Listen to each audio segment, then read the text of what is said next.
Hello, everyone. I think we should start 12:10. Exactly, 12:10. 5 minutes left to 12:10 if you don't like. And we shall find, for example, take the tendency of session B, Farnaz Faraji, I think.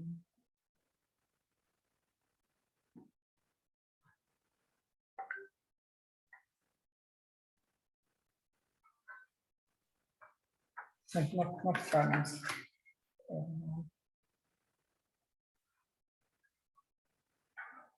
Ms. Manisha and Dr. Alessandro Spemato,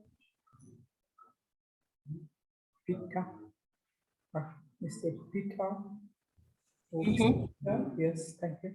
Dr. Aitem, Dr. Abdussalam Shema, and Fatima Muhammad. For this session, I think they will be around. Yeah. We are waiting for them. Yeah, there is still 5 minutes, right? Exactly. Yeah.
Hello,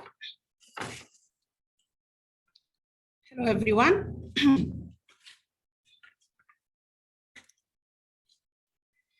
Welcome to the session B, Sustainability and Urban Design. On the first day of the 5th International Conference on Contemporary Architecture and Urbanism. I am Dr. Dalia Al-Dardiri, Associate Professor in College of Design, Imam Abdulrahman bin Faisal University, Saudi Arabia. It's my great pleasure to be with you to introduce you and your useful work and valuable presentation. Thank you very much for the conference for inviting me to be the chair for this session. I would like to assure that the duration of the show doesn't exceed 10 minutes and hope that everything will run smoothly. You know that this session consists of two groups from 12 to 10 p.m. At the end of each group, there is a round table for questions and answers for 15 minutes. Please write the questions in the chat so the presenters can read it so they can give you the answers. Thank you for attending. Now I will share my screen.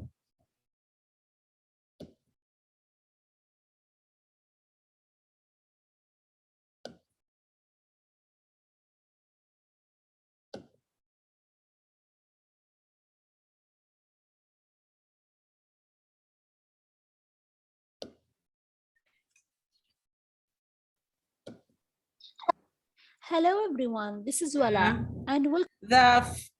The first presentation is under the title Landscape Architecture Role in Enhancing Different Abilities People in Using Parks.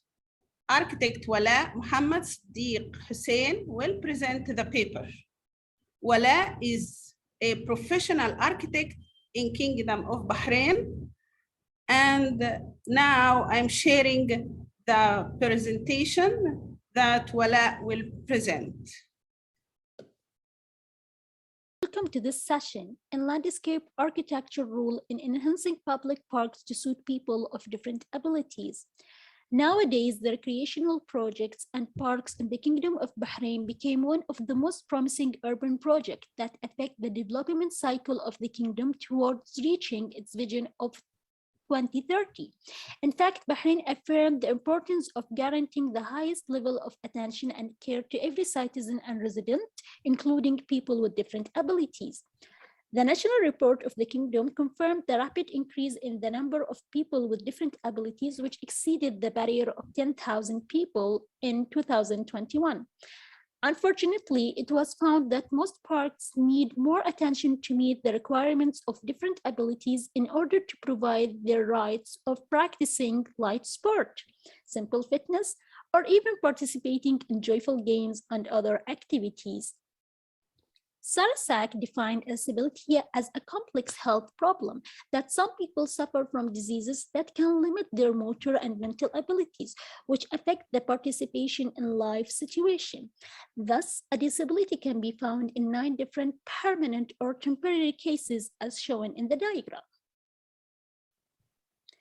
OHCHR illustrated that all members of the United Nations recognize the rights of people with different abilities that guarantee them to live in societies with options equal to others by taking into account the guiding principles of the universal design, the innovative technologies, and having the highest degree of care. Universal design emerged to support vulnerable group that includes people with different abilities, which it creates and makes spaces fit for them.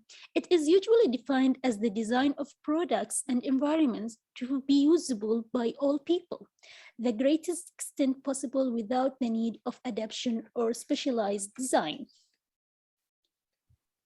In addition, universal design has 7 guiding principles, which offer guidance for designers to better integrate features that meet construction practices and allow for design, plan, and development rather than prospective formats because every project is unique.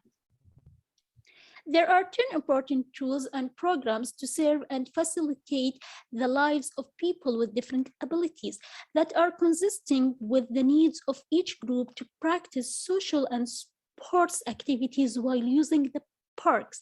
They can be summarized as follows.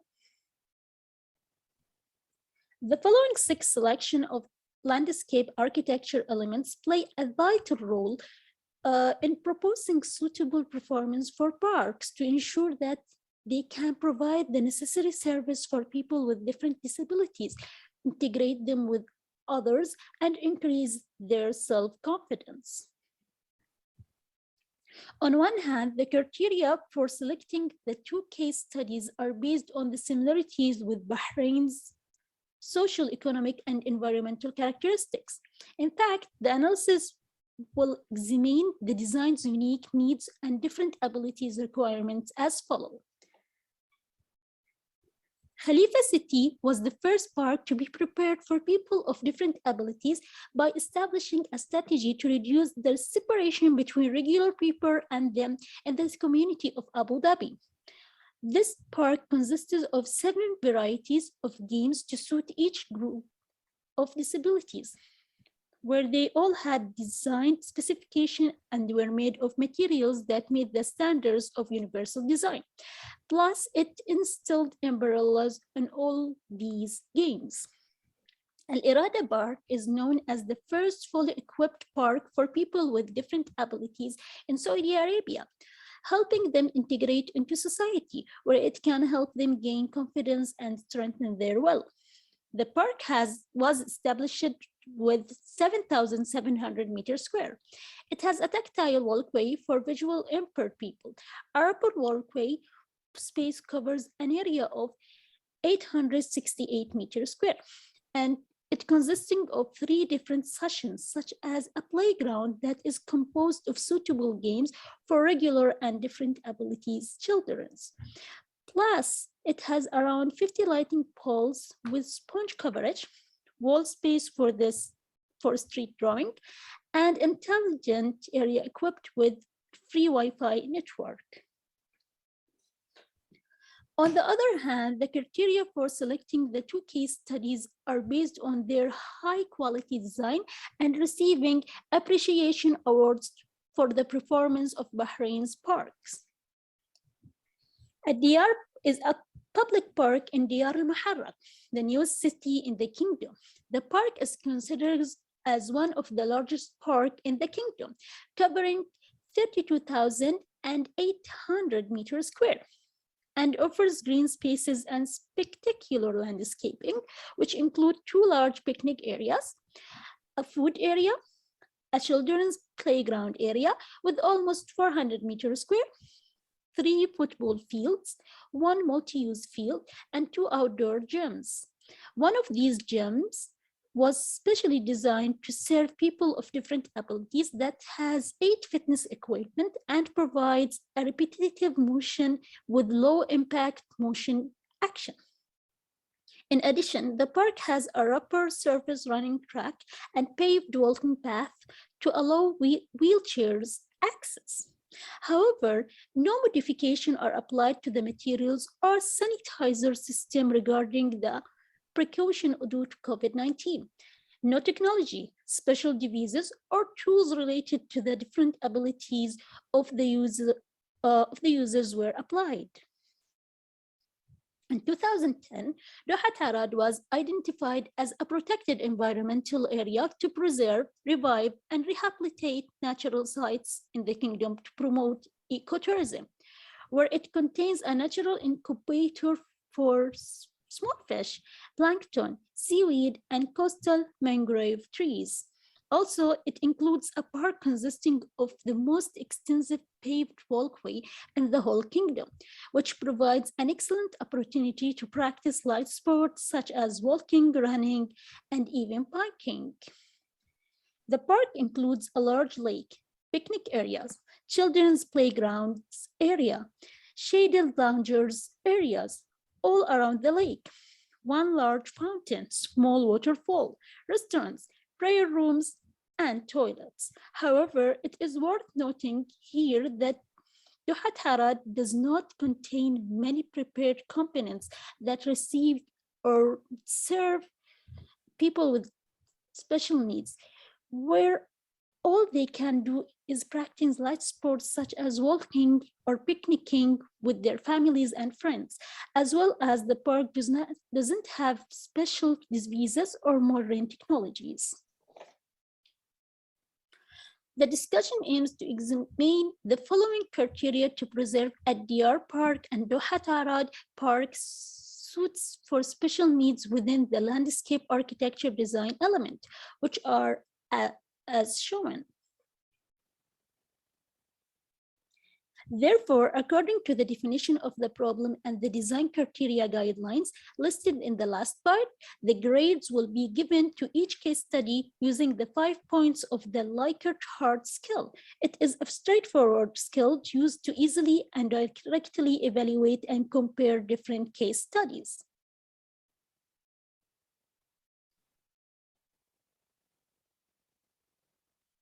Based on the previous comparison schedule, the current situation of parks lacks the essential components which are usually serving people with different abilities, such as the lack of creating open spaces for these people with all its specifications, shortage of all the equipment they need, the lack of preparation equipment with materials that suit the harsh climate of the kingdom, the lack of using modern technology that meets their needs. In fact, they need to be redesigned following the universal design principle dedicated to them, guaranteeing to provide their rights. The research recommends following a strategy that consisting of essential elements which are common to the society to move forward to ensure that different abilities are preserved with self-respect and dignity and fully recognized by their community. They can be summarized as follows. To conclude, there is an urgent need to develop public parks to service special needs. It should allow them to practice light sport, simple fitness, and play joyful games. Add to that, to create suitable environment for them to take part in their activities within the community in good entertainment. Thank you for listening.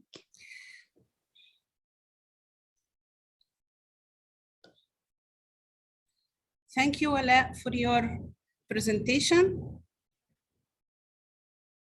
And now we are going to start the next presentation, the second one. Let me share screen.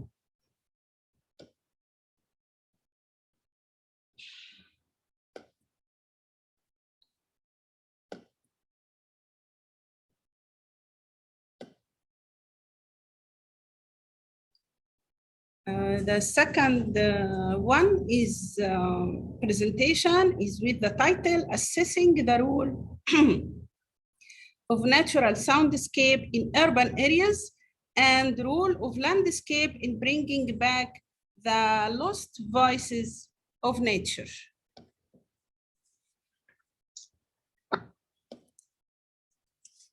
It's a very pleasant early morning in India. Hi, this is Manish.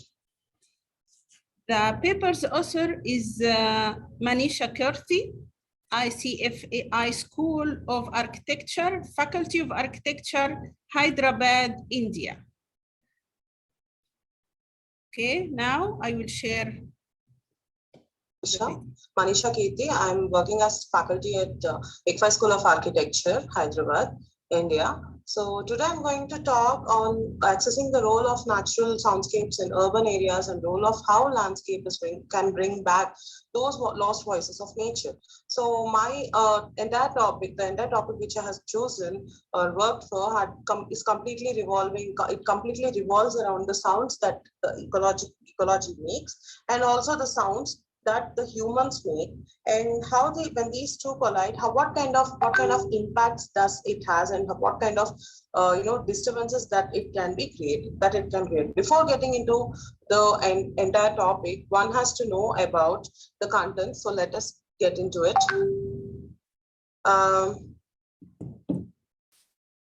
So today we are going to discuss.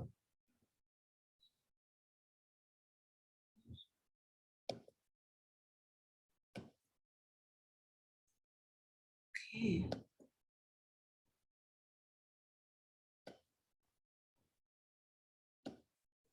So, okay, sorry, I didn't share. It's a very pleasant early morning in India. Hi, this is Manisha Kirti. I'm working as faculty at ICCAUA School of Architecture, Hyderabad, India. So today I'm going to talk on accessing the role of natural soundscapes in urban areas and role of how can bring back those lost voices of nature. So my the entire topic which I have chosen or worked for is completely revolving. It completely revolves around the sounds that the ecology makes, and also the sounds that the humans make, and how they, when these two collide, what kind of impacts does it has, and what kind of disturbances that it can create. Before getting into the entire topic, one has to know about the content. So let us get into it.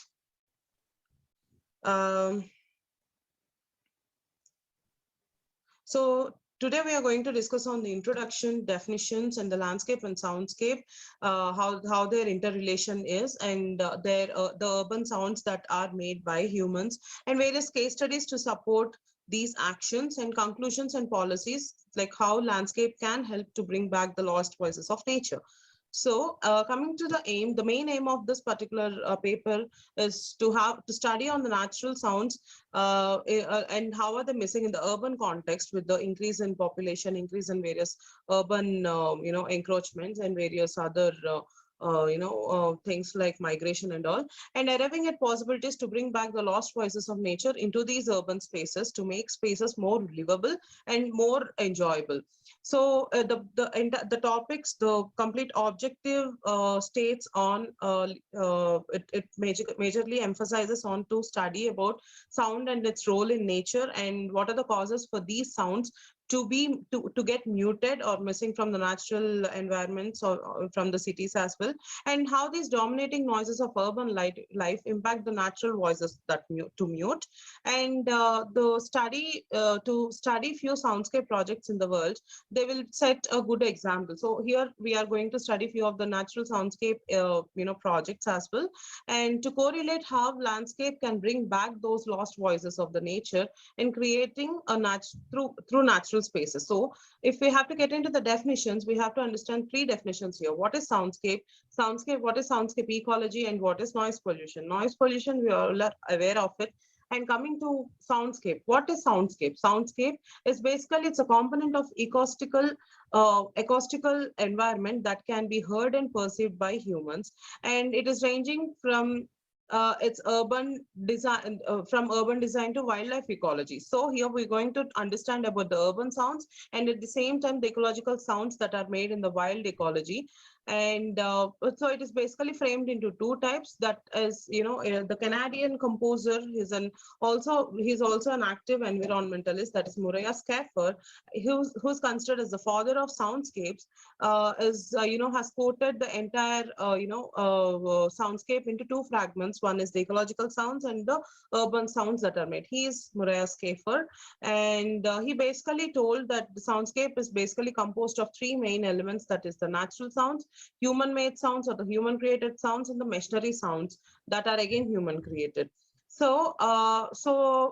Coming in the version of Benny Cross, a musician and the acoustician, he actually tried to frame the elements of soundscape into three. That is geophony, biophony, biophony, and anthrophony. So geophony, it is about the sounds that are generated through the non-biological natural sounds, that is from the water, from the leaf falling, the twigs that are the wooden twigs that gets break.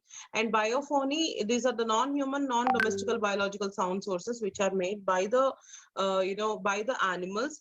Coming to the anthrophony, this refers to all the sound signatures which are generated by the humans. And coming to soundscape ecology, it is basically a study within a landscape or a seascape and its effect on organism, like how their communications happen, for a good, for an ecological cause. So again, which are the sounds which are generated maybe from the sources of biophony, geophony, and also from anthrophony. So coming to the noise pollution, everyone really knows about this, I hope, but still I'm just trying to frame out. It's an unpleasant sound to hear. The sounds which are very unpleasant to hear are framed as noise, and the pollutions that are the pollution that is created through such noises, which does affect complete excessive and disturbing impact, is called noise pollution, and which also disturbs ecological systems and create humans, harm to humans and other animal life. And so the sources are definitely the traffic sounds, aircraft sound, noise made from railroads, construction sound, industry, building, and also noises from the consumer products that are being generated. And the natural sounds are, in a way, they are kind of creating balance. They sound like, as if they're creating balance to the nature. So imagine, for example, if we consider a bee buzzing, it needs flowers. So if there's no flower, the bee disappears, and that's how we are going to miss the buzzing of the bee. So sounds are so it indicates that sounds are one of many such ways that the nature made its various kinds of species to identify, communicate, and connect with each other, and make a biological happening within the ecology. So geologically and biologically, nature has a wide variety of sounds which are communicated or which are created by many natural elements like wind, water, animals, and birds. So these, another example, if we have to take, the acoustical niche that are created by various animals and birds help them to communicate in migrating, defending, reproducing, which should never be disturbed. If that is getting disturbed, the ecological context of these areas, in a way, slowly gets disappeared or gets weakened up. Coming to the natural sounds, everyone knows the splashing of water, the leaves that the fall, and the sounds which are made by migrating, the birds or any other animals come under the natural sound sources. In a way, one has to understand that the sounds made by the nature or the sounds made by the human should create pleasant soundscape patterns where landscape architecture will intervene and will try to help to create such an environment which balances the climate as well. So it finally, the soundscape pattern comprises of signal composition, so sound diversity and sound intensities and temporal cycles. So it has to, in a way, balance the natural species and their historical living patterns, population and community dynamics, and geophysical motions. On another hand, to the humans, it should balance the economical conditions. The policies that they make should actually help towards the betterment of these soundscape patterns and also the activities and the values. So in a way, sound as a part of landscape architecture should be considered as one of the main elements. Usually landscapes are created understanding, the design requirements or design usage, circulation, and visually appealing space, in a way to create visually appealing open spaces or the left out spaces. Landscape, that is a notion what everyone will have. But considering one of the senses of humans, one of the senses of the living beings, that is the sound, one has to create such kind of spaces to create a very, pleasant landscapes that balances up the humans and also that balances up the ecological conditions of that particular. So in a way, it is creating an ecological context for various other living organisms to come, communicate, and live up here.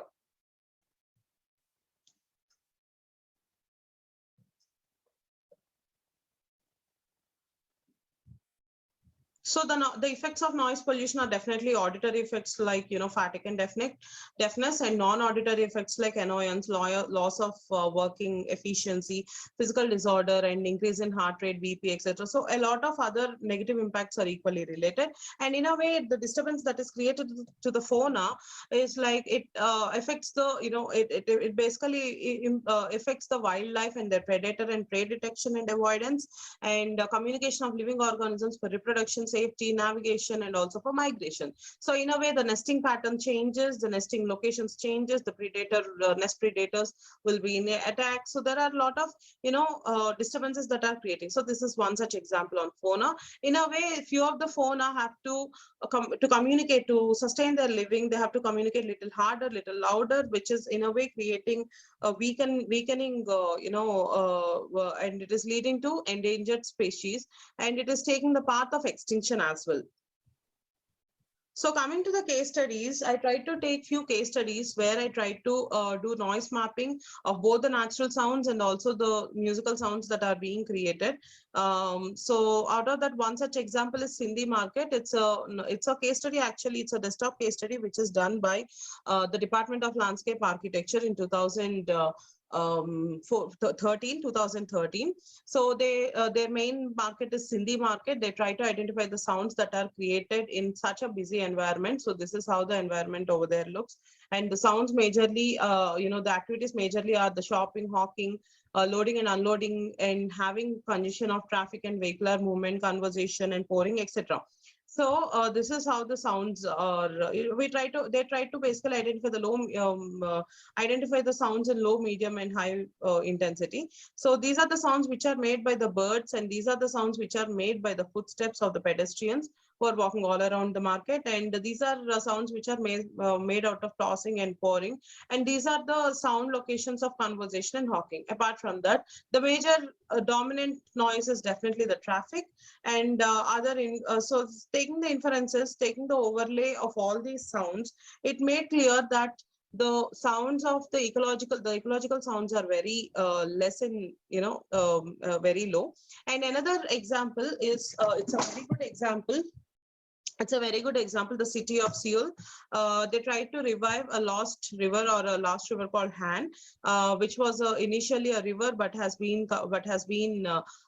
there was a highway which was constructed. And again, understanding the ecological importance of that particular river called Han, they tried to bring back the entire river. And as a way, they tried to create 1,000-acre lateral park with many activities, with 22 new bridges. And this is how the image of the Seoul's river park is. In a way, the sounds of nature here, one has to identify the sounds of nature that is being created. It is in a way creating calmness. It is creating, the water splashing sound and the sounds which are made by the winds and wind that that hit up the trees. And also the ecologically dependent organisms like, the birds or any other kind of reptiles which come up, and they try to make this. In a way, this is a very pleasant environment. And for human interaction also, they try to create certain kind of canals where they can interact with water, feel, touch, and also hear to the splashings of water. So this is how an ecological context has to be intervened and created amidst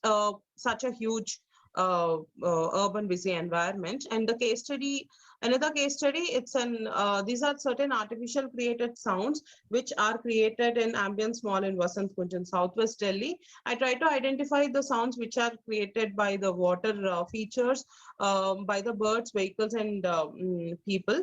So here, if we can identify, this particular mapping is done understanding the intensity of water sounds that are made, sounds made by the density of water sounds that came from the water features.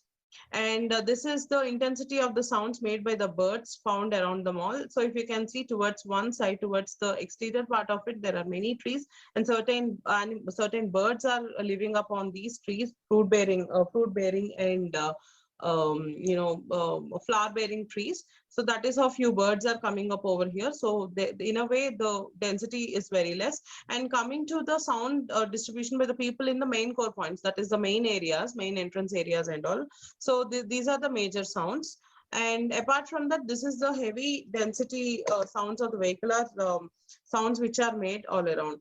So by overlaying all this, we understood that at least at certain areas where there can be some plazas and all, there certain sounds, certain natural sounds has to be created through artificial elements, something like water feature, or by creating trees, more trees into these core areas. And this is how the presence of water feature in front of the mall is acting like a transition zone between the road vehicular sounds and the sounds from the mall. So it's like a transition point. The water sound actually acts as a transitional sound. And so the water fountain in front of the DLF mall that serves the same function as the other water features. So another example is the sea organ, which is found in Zadar, a city on Creoten's Dalmatian coast, and which has the Roman and the Venetian ruins. So it's a musical instrument which is played by the sea. So this is how the sea organ is. So this is how the mechanism of the sea organ works. Whenever the water, the winds, whenever the waves hit up the sea, it splashes into it gets into the wind pipe, which has been created over here. This is the entry pipe, and this is where the reduction and the modulation happens. And the air pressure which is created in this particular pipe actually pedals up the labium rod over here, which actually acts as it is like a service which has been fixed in the service corridor. So this is the sound joint incorporated inside the sea organ. So whenever there is an air pressure which is created by the tidal movement, it actually splashes up, and it in a way creates. And also the footsteps also pedals up this region. And activities that and these are the activities that are happening at the sea organ. So I tried to understand many case studies. I even did case studies in Aravali Biodiversity Park in Delhi as well. Try to locate the important, natural sounds. So as I have certain limitations, I try to confine this only to 3-4 case studies. So the conclusions which I could make out of this is the sound should be identified as a measure of sensing the ecological sensitivity or the sensitivity and the happening of the systems. So ecologically sensitive zones should be conserved and preserved, and the local fauna has to come, habitat and survive in that region, and their communication should never stop. As a part of the ecological eco-friendly development of these natural landscapes, species of selection should be more specific to native rather than being exotic or a foreign species. So various urban developments should always keep in mind that the city's development or the city's expansion should be in check, or should be in should be in control, or should be well planned. Understanding the after effects of the ecological conditions has to be understood, and natural water bodies are to be developed wisely with encouraging sensible activities and helping one to experience the beauty and the sounds of nature and other supporting ecological sounds that is being created through the surrounding context, yet without dominating by these disturbing noises. One has to understand that. And conclusions, certain conclusions and policies I definitely would like to quote out is activities that have to be created in a pleasant manner. If such noise making or noise creating or noise generating activities are there, they in a way will silently lead to an ecologically sensitive hit. And we have to welcome the nature into the urban context rather than just being just creating urban jungles everywhere. We have to we have to in a way live within the ecological context, making sure that minding our own spaces, minding our own interventions. And we have to encourage more planting programs and policies which becomes house for various birds. And even the wind, when hit these trees, they create different types of sounds. And incorporate landscape design. Out of all, another thing is the definitely important point is one has to understand that the landscape design plays its major role in creating more sensible urban spaces, which balances up the ecological sensitive regions as well. So one has to identify that and have to balance this through their design. Thank you. Thank you, Manisha. It's an interesting topic, but you took more than 10 minutes. But I like your presentation. Now, the third presentation, it should discuss developing urban design research with Phoenix. The presenter is here. It's a joint paper between Dr. Alessandro Spinato and Dr. Simon Zorli, University of Florence, Department of Architecture, Florence, Italy. Are they here? Should we, because I think it should be live presentation. We don't have the presentation.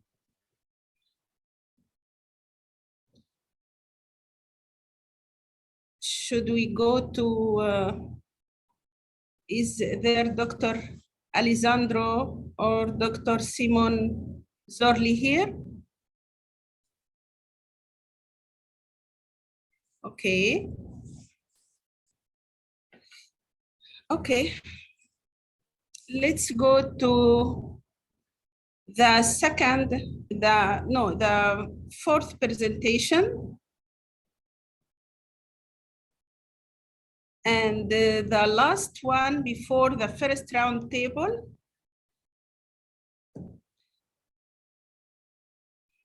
Which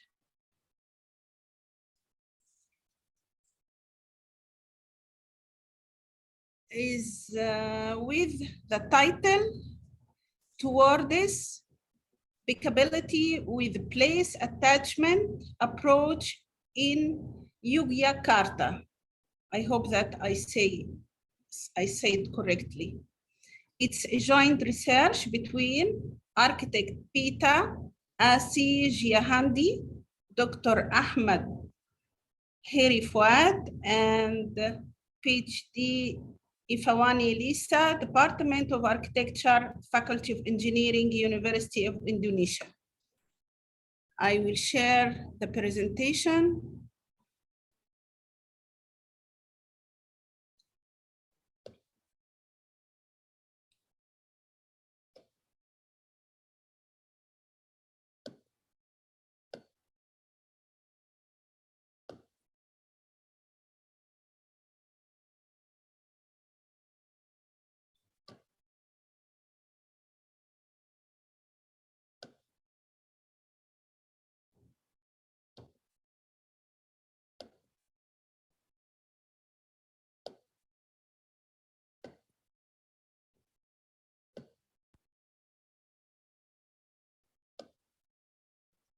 Can you see the presentation now? Yes. Yes, ma'am. Hello, Yes. my name is Pitase Bukti Chayandi. I'm from the Department of Architecture, the University of Indonesia. On this occasion, I would like to present research entitled Towards Bikeability Through Place Attachment Approach in Yogyakarta. My study reveals aspects of interaction, activity, memory, and experience as elements that play a role in place attachment at destination points and cycling routes in Yogyakarta. The background of the research raised is the increase in the number of motorized vehicles that are not controlled in the future. It is feared that it will increase carbon emissions and traffic congestions, so that it is necessary to develop a sustainable transportation program and be associated with the discipline of urban design. This can be realized by developing the quality of space and exploring the potential of space. Then the place attachment approach is used to improve the quality of travel to create a positive attachment to the place. Based on this, it is expected that there will be an increase in the number of cyclists and can be a tourist attraction for the city of Yogyakarta. This research aims to understand the place attachment process in cycling space, and the objective of this research is to contribute to reducing carbon emissions in urban spaces, plan the design of attractive bicycle point destinations, and increase the interest in cycling among city residents. The study used qualitative methods with a place attachment theory approach and descriptive narrative analysis. Primary data collection was carried out by observing cyclist destinations, interviews with cyclists and other actors, and conducting active participation as cyclists to get hands-on experience. The research location is one of the Mona Lisa routes, which was the idea of Yogyakarta government to support the sport tourism program by enjoying the harmonization in Jogja with 5 cycle routes. The focus of the observation area is the Romansa Kota Lawas, or Old City Romance Road, as shown in the image on the right. And then the data collection in the form of observation and interviews was carried out using a place attachment approach, which, according to many experts, is related to the emotions of space users and their physical space. However, this study explores the thesis proposed by Hessemisnat in 2013, which discusses activity, experience, interaction, and memories as aspects that form place attachment. And then the novelty of this research is that bikeability is always associated with safety, comfort, road continuity, coherence, and attractiveness. However, no one has discussed the emotional and affective aspects created between cyclists and road spaces and destination point. So the concept of place attachment, such as activity, interaction, experience, and memory, has high urgency to be explored to create a space that attracts cycling interest. And then in field observations, spatial characters were found on the Romansa Kota Lawas road at destination point. These include a warung soto located in the middle of 2 modern buildings with a garden city concept. And then from that picture, we can see that street vendors are occupied with a flexible seating area located in a shady environment and around the heritage building. And the other picture shows the riverbanks with relatively narrow road space. There are many pocket points in the villages that can be used to rest and gather with local people in gazebo or bench in village. Based on the character of space, it is then analyzed to explore the relationship between existing conditions and the place attachment approach. The first pictures are the site plan and section area of Warung Soto Pak Dalbe in Garden City, Kota Baru. The second pictures are the site plan and section area in street vendors, which located in Balai Yasa Heritage area.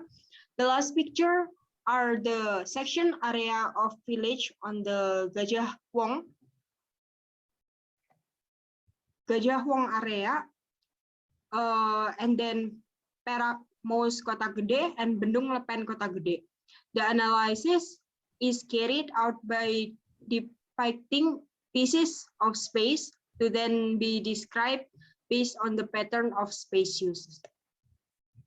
And then the results of the analysis obtained are the focus of the place attachment approach, such as activity and interaction, and experience and memory, as the basis for exploring the process of place attachment. In this case, activities and interaction are divided into where the process occurs and what drives activity in space.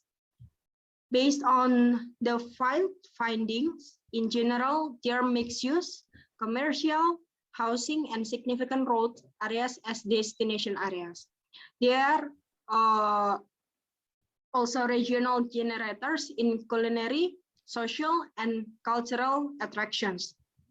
And then, on the other hand, some experiences and memories are formed from the character of space, including nature and heritage area. Furthermore, 4 points and destination areas are connected to each point, forming the place catchment. Then the factor of culinary and social activities, and then the nature and heritage characters have an essential role in forming place catchment. The findings of this study are activities and interactions from social and culinary activities, the formation of experience and memories of space formed by nature and heritage characters significantly influence the formation of place catchment element in Yogyakarta. This can be further elaborated by linking it to the physical aspect of urban space, such as the need for street vendors and other culinary attraction to arrange green and blue spaces on the planned path. And then I believe that the conclusion of the research can bring positive results and further study in urban design and planning. Thank you for the attention. Thank you, Pita. Right? Thank you so much for your presentation. And now it's time for the first round table. Hi, everyone. Hi. Hello, everyone. Hello. Welcome and welcome. This is Najet Hadri from Research Manager at Institute Pasteur of Tunis and the member of Find Access project. I'm very pleased to meet you, all of you today for this webinar organized within Find Access project. Find Access project is is a European Commission funded project led by Institute Pasteur of Tunis with an outstanding consortium from different European countries, France, Spain, Germany, and Tunisia.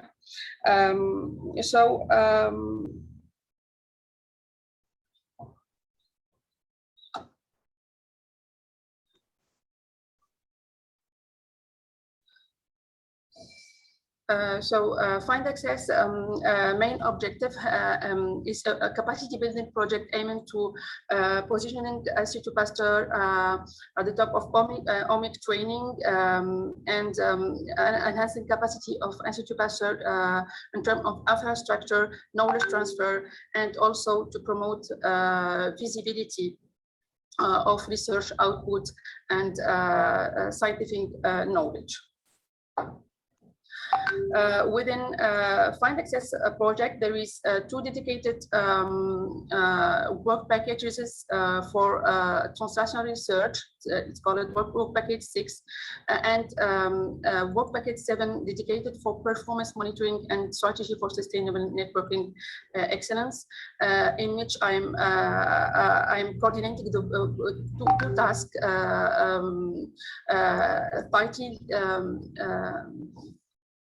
tightly connected, and within task 7.1 is we are dealing with the setup of knowledge management integrated platform, and within this this activity we are organizing today our webinar addressing information management for research output valorization and performance monitoring. So, Dr. Dalia? This is if- the agenda that we have shared with all of you. Please, regarding your comment and question, there is a dedicated session at the end of the webinar. So feel free, please, to add your comment and question on the chat. Me and my colleague will take care of to address them during the Q&A session.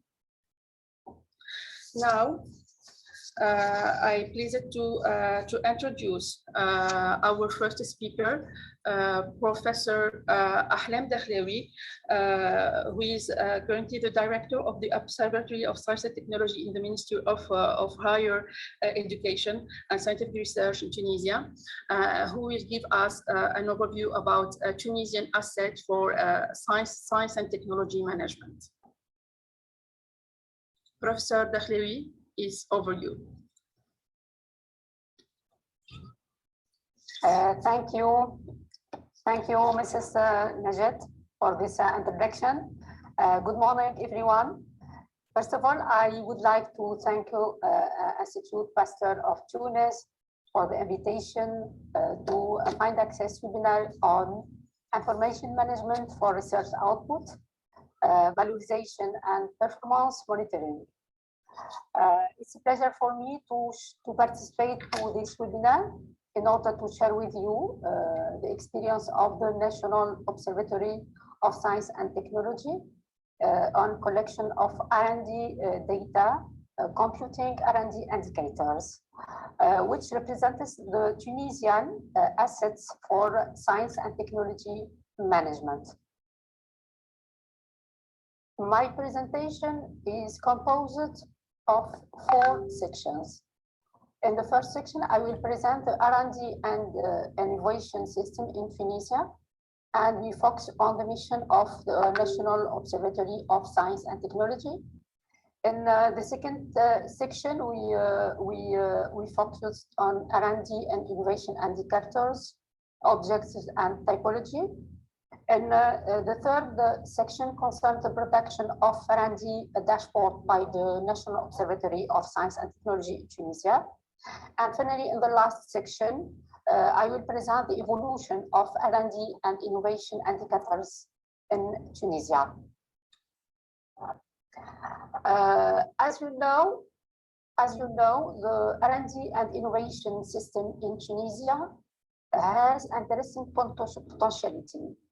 And it's a very developed on institutional level and focus mainly on scientific and technology production on the Tunisian territory.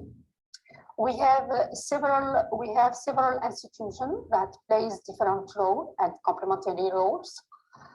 We have institution of orientation, and national system of R&D and innovation. Dalia, I will try to solve the problem in objective and R&D budgets.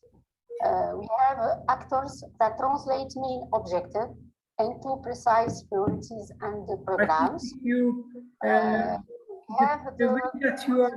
haven't shared your screen, that's why. That perform public research and development activities.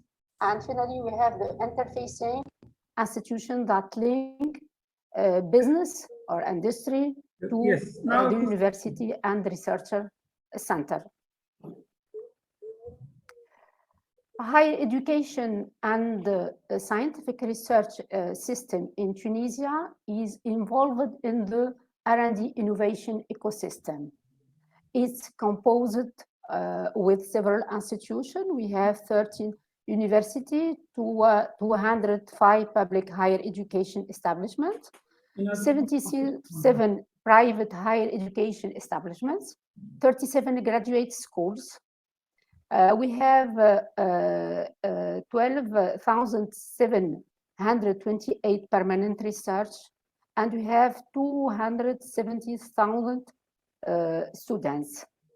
Besides, we have 30 technopoles, 39 research centers, 448 research laboratories, 93 research units, 26 specialized units, and 60 common service units. And we have the several interface agencies like us, l'NPR, and communities, buts, etc. Concerning the mission of the nation. Dr. Dalia, is there any problem? Is there any problem? I am in other On the session. organization of the Let's close the video, then start it again. Just close. Which session you mean? We are now in session of R&D innovation system and determining its international position and monitoring the evolution of technological R&D and so let me help you with sharing the presentation. Which presentation you are now working? So I will. Now we should be in the. Now we should be in the questions and. Fifth one or fourth one? Yeah, now it should be measuring the sustainability level of tall building, but so, the session of questions and answers is cancelled because I don't know what. So there is no cancellation in this. You are a moderator, then you can continue. If you finish the first four, so you may start to have any question in the round table and continue with the presentation of the other. Okay. So by any case, since we have already passed, you may continue with the other presentation and finish all of the presentation. Then you will have the round table in general. Okay. So make sure to play the YouTube and share your screen by clicking on the buttons that your sound is also working. If you do it, then you may continue. Okay.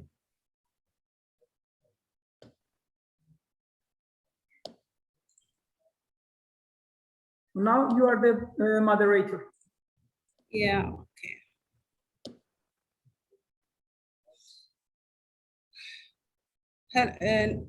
Everyone can hear me now or not yet? Yes. Yes, ma'am. Yes, doctor. Yeah. We can see. Yeah. Sorry for the interruption. Now we will. We have the next presentation measuring the sustainability level of tall buildings within the urban context. The case of Northern Nicosia, Cyprus. Is the presenter here? Because it should be live presentation. I think they are not here, right? Yes, he's not here. You can continue. Okay. We will go further for the next one. The second presentation in this group is urban vertical farming as a path of healthy and sustainable urban built environment. It's a joint paper between Dr. Abdul Salam Shima, Gurn American University, Faculty of Architecture, Design and Fine Arts, Gurn, Cyprus, and architect Halima Abdul Malik, Cyprus International University, Faculty of Fine Arts, Design and Architect, Nicosia, Cyprus. Okay, I will share.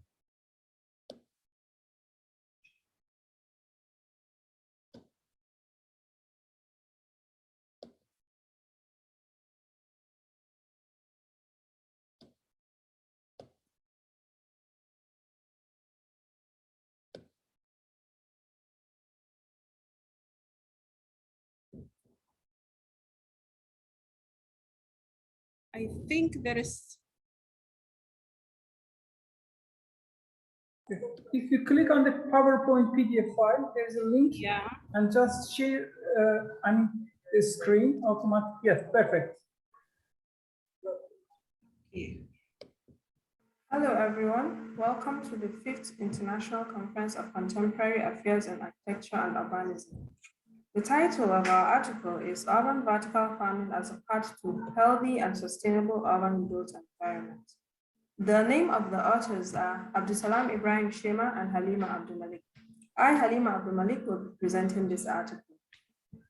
The contents of our article are introduction, problem statement, objectives and novelty of the research, methods of the research, vertical farming definitions, why vertical farming techniques, urban farming and sustainable development, pillars of sustainability, vertical farming case studies and conclusion. Introduction. Urban farming has an increasing demand and can be characterized as a global phenomenon. Its primary function is to feed the rapid growing population of the world, which relates to environmental issues and lifestyle. Urban farming can be defined as a process of growing and distribution of food products through the means of plant cultivation and animal husbandry in urban cities.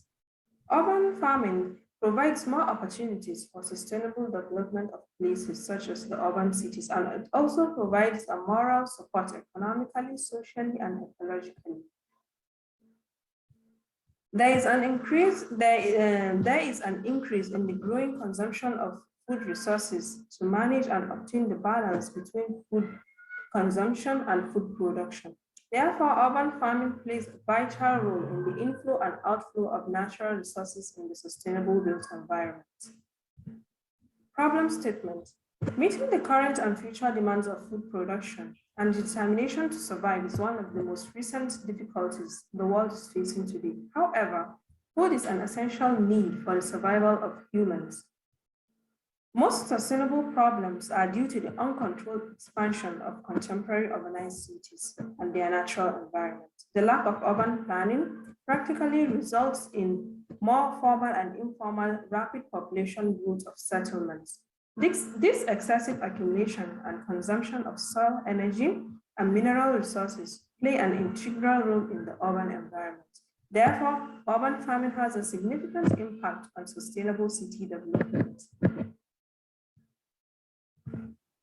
Objectives and novelty of the research. As cities get more dense, they don't always have a better greenery. In addition to the loss of biodiversity and new regions are being developed, pollution is increasing, forests is disappearing, and also erosion is escalating. The world's population is currently expanding in regions such as Africa, Asia, and South America. The fundamental objectives of this research is to determine the theoretical pattern of design principles involving vertical farm in the urban environment. Methods of this research. The research technique is associated with case study analysis and comprises gathering and systematic data relevant to urban farming. The nature of the question examines using qualitative, constructive research technique and also qualitative features for these research techniques plays a high emphasis on this article. This is the research design, starting from the online database, use of web science, and how we got into the final product of our article. Vertical farming definitions. Vertical farming seeks to employ the sustainable development of urban cities by addressing the rapid urban population growth. Therefore, vertical farming can be referred to as the construction of tall vertical structures with many levels of growing beds and artificial lighting, serving as a form of energy, and can be more defined as a multi-story vertical farm for food production. The vertical farm is a concept that says farming up rather than out. So it's a large-scale food production that approach using cutting-edge greenhouse techniques and technologies. Vertical farm is a farming technique that utilizes high density of food production in high-rise structures. Why vertical farming? The question is how vertical farming will be employed in urban density, how it will help the ecosystem, climate change, the health of the population and also food security, which is a problem that is becoming more critical in the urban built environment. Vertical farming techniques. The vertical farm is a large-scale agricultural system that allows the growth and planned production of crops, which uses many techniques of greenhouse, cutting-edge technologies. It can be classified into 3 methods of production, which is hydroponics, aeroponics, and aquaponics. The hydroponics technique is a method of growing plants in water with or without sand or gravel to support and is an environmental friendly way to grow food without soil. The water acts as a channel for distribution of mineral nutrients. The aquaponics method is integrated with the use of fish farming, producing a symbiotic link between fish and plants. Then the aeroponics method is a substrate-free, air, water, and nutrient-based form of food production that promotes crops growing with minimal water or sunshine. It is one of the most successful and efficient food production methods. Urban farming and sustainable development. Due to the significant expansion of contemporary urban cities, most of the sustainability problems have direct extension to the natural environment. Urban farming can contribute to social development by providing urban food security, access to fresh and healthy food, personal well-being, and direct involvement in a sense of preserving the natural rural image of the built environment. So urban farming plays an integral benefit in the built environment. The vertical farm may offer opportunities in 3 pillars of sustainability, which is social, economic, and environmental. Pillars of sustainability. Urban farming contributes to social development in varieties of ways by providing food security, a healthy diet, and also access to fresh and healthy food. In terms of economic development, urban farming has the ability to use land effectively. Urban farming provides a wide range of environmental benefits, which include soil protection, pollution reduction, and an increase in environmental consciousness. For our case studies, we are going to look at macro skills city vertical farming. This is an example of the forest city in Malaysia. It is almost 4 times the size of Central Park. It will be the most densely populated human settlement, which will accommodate 700,000 residents. The structure is covered entirely with greenery, which gives a beautiful landscape, and the city is being promoted as a smart and green futuristic city that combines cutting-edge technology. This is the mesoscale, which is the neighborhood vertical farming. Here in the picture is Singapore's Sky Green, which becomes the world's first large-scale vertical farm to begin commercial operations. It uses the 3R principles, which are reduce, reuse, and recycle, followed by the production of and reuse of waste generated through manufacturing process. Then this is the micro scale, which is indoor and local vertical farming. This is an example of the Gotham Greens, which is a hydroponic vertical farm in New York City. Is one of the examples of the micro scale vertical farming. It provides the neighborhood with fresh and healthy drinks.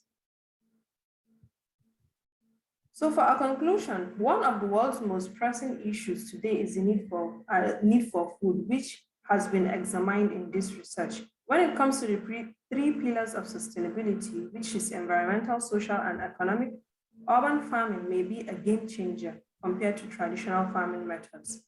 So this work is being done at various scales, from city scale to building scale. With the help of vertical farms, it is possible to simulate a variety of design for cities that are continually evolving within time. Aside from the increasing yields and lowering production costs, urban farming will also enhance the quality of agricultural goods given to urban people. reducing the environmental damages that urbanization causes. Thank you very much.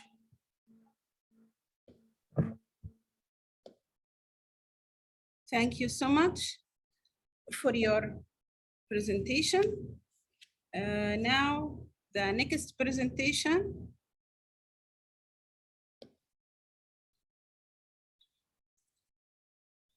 Okay.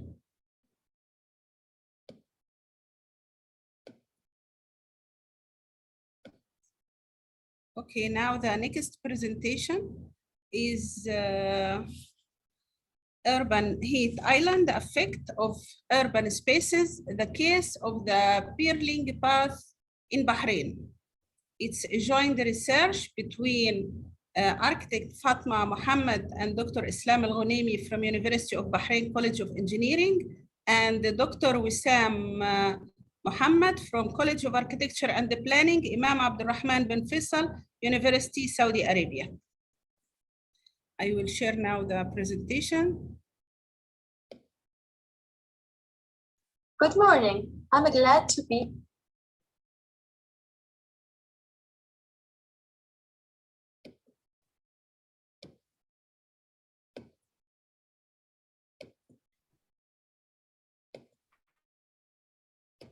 with you here in the 5th International Conference of Contemporary Affairs in Architecture and Urbanism. This research prepared by Fatma Mohammed, Dr. Islam Al-Ghunaimi from University of Bahrain, and Dr. Wissam Mohammed from University of Imam Abdulrahman bin Faisal. The research is about the heat island effect of urban spaces, the case of the Pearling Path in Bahrain. Actually, Bahrain is a small island. Due to its topography and location, the climate is hot most of the year. After discovering oil, Bahrain economy diversified from pearling and fishing to the oil production. This resulting in significant increase in the population and construction development and using new building materials. Urban development increases global warming. Therefore, the study contributes in Sustainable Development Goals of 2030. So we need to have environmental studies about urban development. The Pearling Path is a case study. In this research, it's located in Muharraq, Bahrain. This project developed by BECA, which is Bahrain Authority for Culture and Antiquities. The project includes walkway with 3.5 kilometers. The walkway surrounded by all the traditional buildings which represent Bahrain culture and the local historical buildings. So what is the issue? The issue here is the urban development results in many negative consequences. One such major consequence is creating of urban heat island in town and in cities. Therefore, in Muharraq, the Pearling Path may have results in having the urban heat island. The spaces which we have it here in the Pearling Path with a small open area occupied by car parking, also the project with narrow alleys, and the project have small space like a little open spaces. Nowadays, they plant some vegetation. Therefore, we would like to study and know and understand if the UHI is affecting this area Then our aim here is to investigate about the UHI and the Perlin path. From the literature reviews and the study had been done before, we noticed that possibility for UHI mitigation in the old cities can be mitigated by several ways. One of them is urban fabric. It has a significant role, like when we're having narrow alleys and streets, this can provide some shade. This is an example had been published in Saudi Arabia, Mecca. And another example, we have it in Jeddah also. They have in the old city, narrow streets which provide shade can reduce and mitigate the UHI effect. Another reason can mitigate the UHI is increasing the vegetation.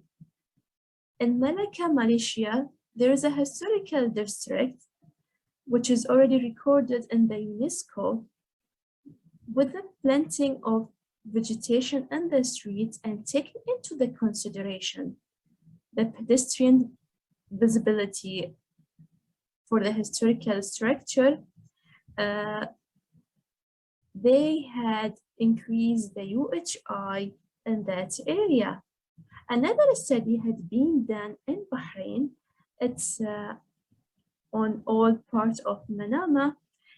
They recommend to increase the UHI, to increase the green envelope design for the building, like having green roof, green facade.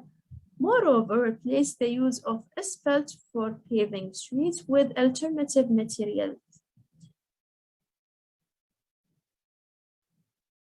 Regarding Bahrain, we had some information about the air temperature at the beginning as the first step to know more and understand about the climate and the air temperature within the area. The nearest meteorological station we have near our project is Bahrain Airport, which is located in Muharraq. We noticed that comparing the temperature with Bahrain International Circuit, which is represented here with the orange line, the Bahrain International Circuit located in the desert. That means we have two different urban characteristics. Regarding Bahrain International Airport, in the noontime, the temperature were lower in the different month in the seasons in the noontime, while in the morning, early morning, when the sunrise and at night before the sun rise, the temperature were higher. That's because of the urban development. The date had been selected within the month, which represents the average of this month temperature. Next step, we have the remote sensing. Mapping urban heat island using remote sensing data like images were obtained from the USGS Earth Explorer for September 2020 and March 2021. The main result was allocating the UHI in the Perlin path. The results demonstrate that there are spots showed the effect of the UHI near the path here of the Perlin path, which represent with the black line.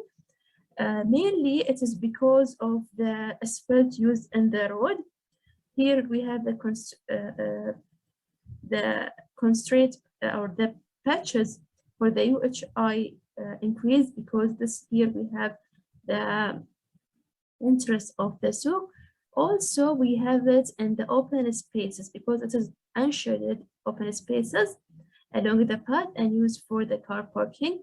In March, the same scenario happened, but the patch had been increased.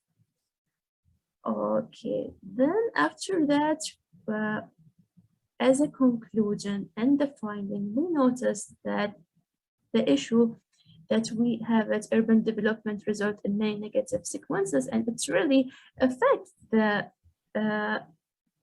Perling path. We have now an evidence that there is urban heat island in the Perling path area.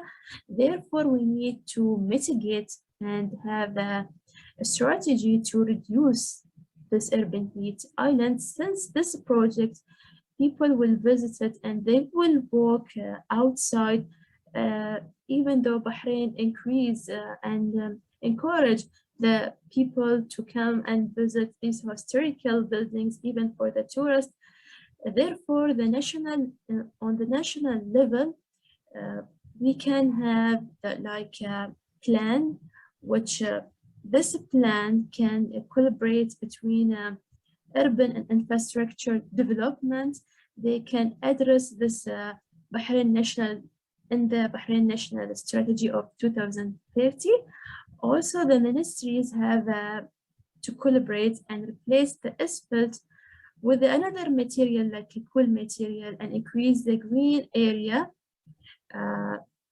within the Perling path using like a roof, green roof, and take into consideration the pedestrian visibility for this historical buildings, and adding shading area. This is my references, and thank you very much. Thank you so much. Thank you, Fatma, for your presentation.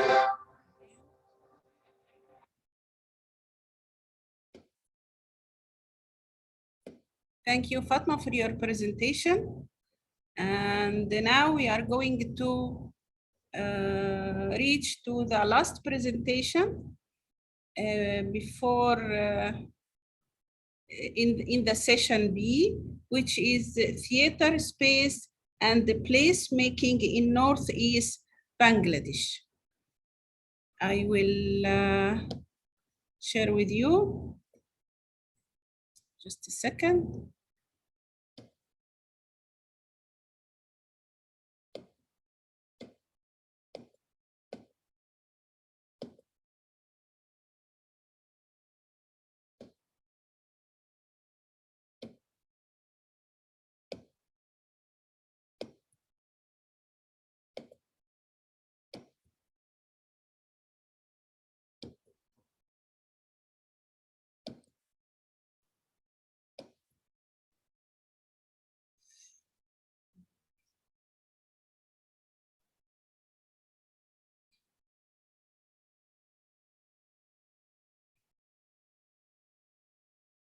Sorry, I'm trying to find.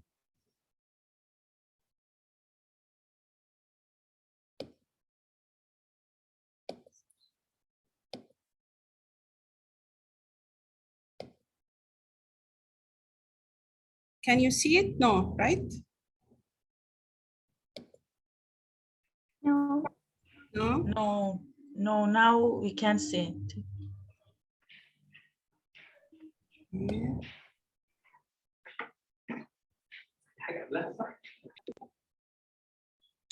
Now you can see it? Yes. Yes. Yes. I have worked in this research paper with Kaushik Shaha.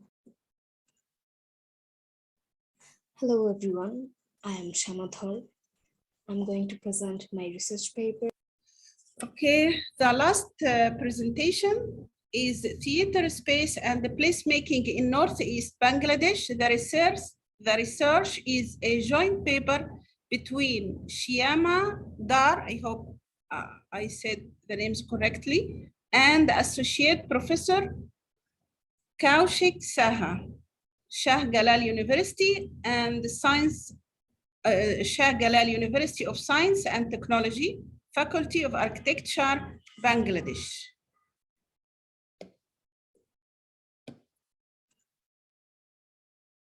Hello everyone, I am Shama Thor. I'm going to present my research paper on theater space and placemaking in Northeast Bangladesh.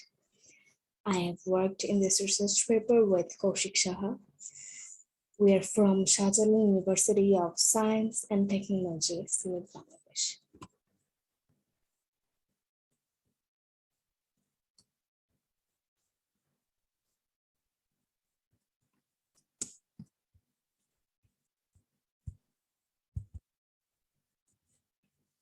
Firstly, we're going to talk about the context, which is theater. The theater itself is not revolutionary. It is the rehearsal for the revelation, as Augusto Boals says. Traditionally, if we look at the definition of theater, it is a space where live performances take place, a large machine in the form of a building specialized for presenting collaborative performances. But for years, theatrical space evolved around a fundamentally distinct principle. A theater was a site of human conversation. The audience did not sit, gaze, and listen passively. It took part in the performance. The experience was shared with actors and members of the audience interacting. In this research paper, if we talk about the context is like the theater has a significant impact on outdoor public affairs. But with industrial advancement, modern theater space and placemaking have evolved, which has come with incoherent theater buildings, which promotes monocultural structures and causes lack of identity.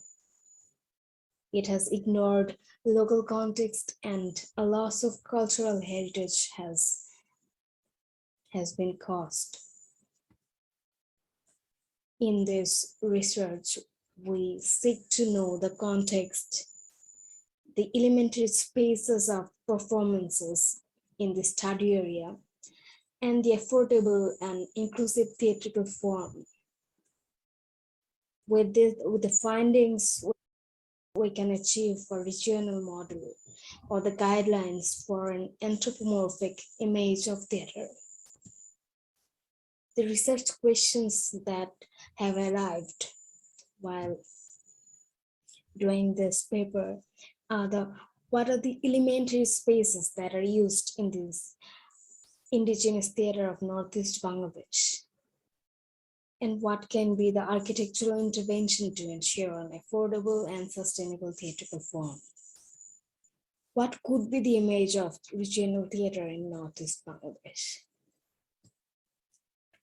The contents of this presentation are industrial development and morphology of theatrical and cultural landscape, evolution of theater, current homogeneous approach of theater planning, theater formation and morphology of anthropomorphic theater in Northeast Bangladesh, and anthropomorphic image of theater and audience engagement. The methods we have used in this research are literature survey, field survey, semi-structured interview, social demographic data analysis, and case studies. We have used these methods to know the context, elementary spaces, and affordable and inclusive theatrical forms. The industrial development and morphology of theatrical and cultural landscape. A region's theater and cultural activities evolve in response to its geographical, economic, and social orientations and constraints. The theatrical and artistic activities developed in this region around its level terrain, floodplains, impoverished population, and folklore.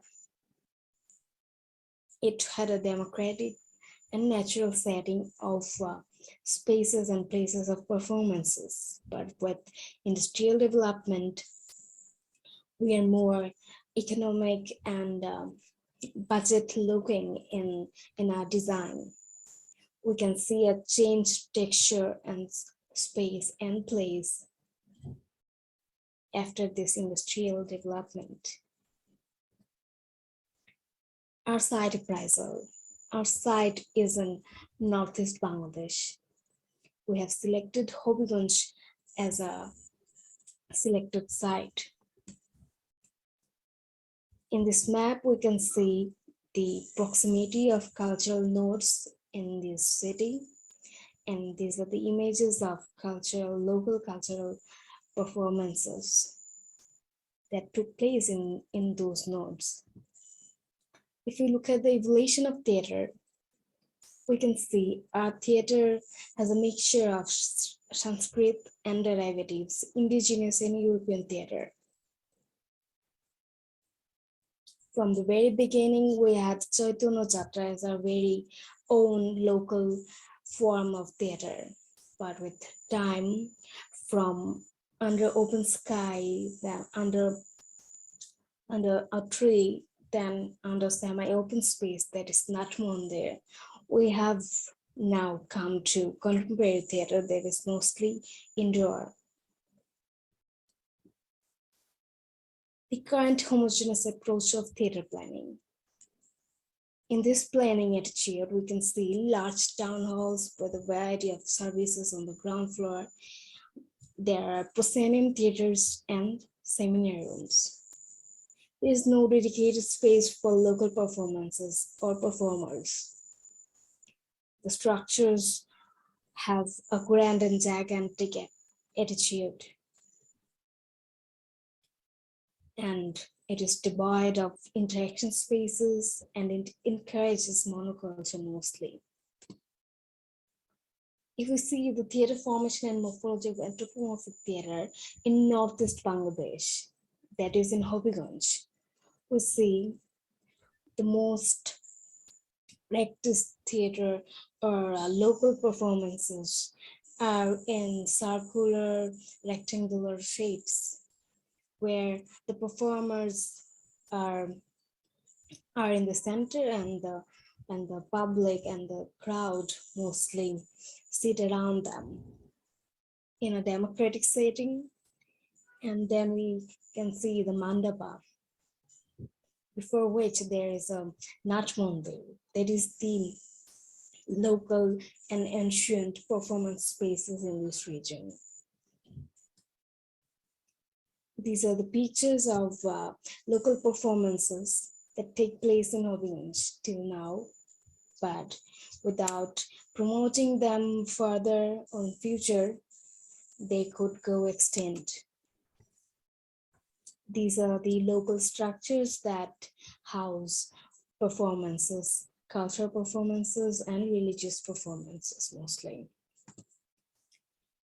We have categorized the performances in the study area in their essence and which time they practice these performances and their values, if they are secular or religious. These are the pictures of Hobiganj's contemporary theater practice.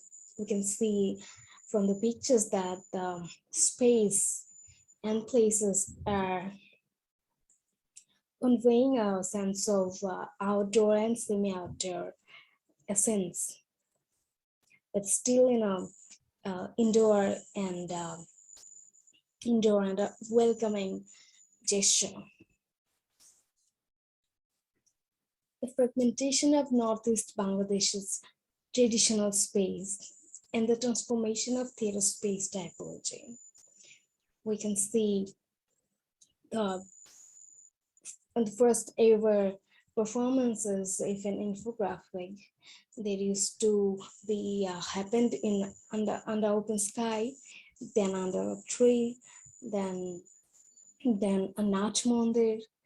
Then with European influence, we have made amphitheater, and with modern influence and advancement of industrialization, we have now indoor theaters mostly. After surveys and semi-structured interviews and demographic data analysis, we have these findings that makes the image of an anthropomorphic theater. The elementary spaces we get is open air theater, not mundir. Portala, there is a banyan tree plaza waterfront space that we call Ghat. The anthropomorphic image of theater in a semi-urban region, there is a study area, include mid-rise indoor halls, outdoor performance space, and with horizontal expansion that has to have sense of permeability, discussion spaces outside the halls. The architectural intervention could be placing the indoor halls alongside the semi-outdoor and outdoor spaces. Height and circulation variation is the mean of control. And the scale of the whole structure should be very unheroic to be welcoming and to connect with people. In discussion conclusion, we can say, due to the nature of the site, which is cohesive in nature, it is impossible to separate each component of the analysis of the core and shifting theoretical space in Northeast Bangladesh. Process of evaluating the site cannot bypass the juxtaposition of diverse aspects of life. Local forms of dramatic performances, when included and promoted, will enhance the potential of contemporary and experimental theater activities. And the creation of space and place as a result of it, taking place in a democratic setting, will guide the general mass in connecting with and going with it. These are the references I have mostly used in this presentation. Thank you. Thank you. Thank you for your presentation. Now we finished 6th presentation in session B, which is sustainability and urban design. Thank you for all of you for your attendance. You can find that Arshwala in the first presentation mentioned that the landscape architecture has a great role in enhancing different abilities people in using parks. The research provides new design criteria for equipment, the requirement in parks in Bahrain. Manisha in the second presentation explained that the landscape acts as a connecting link for the sounds of nature and organizations. The study focused on the sources of nature sounds, noise causes, the diplet natures, voices, and the proposals of possibilities to overcome the loss of nature soundscape. The next presentation, it was Pita, architect Pita explained that the study aims to understand the process of place attachment in cycling space. The study reveals the aspect of interaction, activities, memory, and experience as elements that play a role in place attachment at destination points and cycling routes in Yogyakarta. Architect Halima explore and introduce possible and various functions which support the ecosystem and how they affect accessible benefits for urban masses and different scale of solutions within the scope of urban vertical farming. Halima demonstrated that urban vertical farming can enhance the general well-being of the urban masses as well as ensure healthy and sustainable urban built environment at different scales and capacity. The architect Fatma explained the tourist project Peerling path, which is one of these projects located in the historical area in Bahrain. The study is concluded using remote sensing data, which is used to identify the spots showing significant symptoms of urban heat island. which have varying in intensity impacts. The last presentation, it was architect Shiyama explained that the research was conducting different methodologies to provide the anthropomorphic image of a theater as an embedded space. A regional model is driven from the research for local theater practice that can guide the future for the theater sustainability. Thank you for your attendance, for your participation. I will open now the question and answer to anyone want to ask the participant any questions. Can write in the chat so they can read it and answer. If anyone have any questions or any comment from the participant themselves. Okay.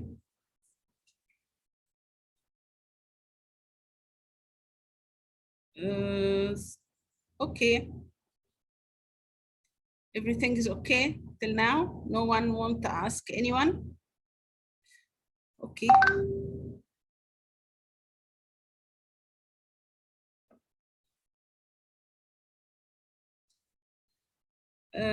Thank you all for your attendance.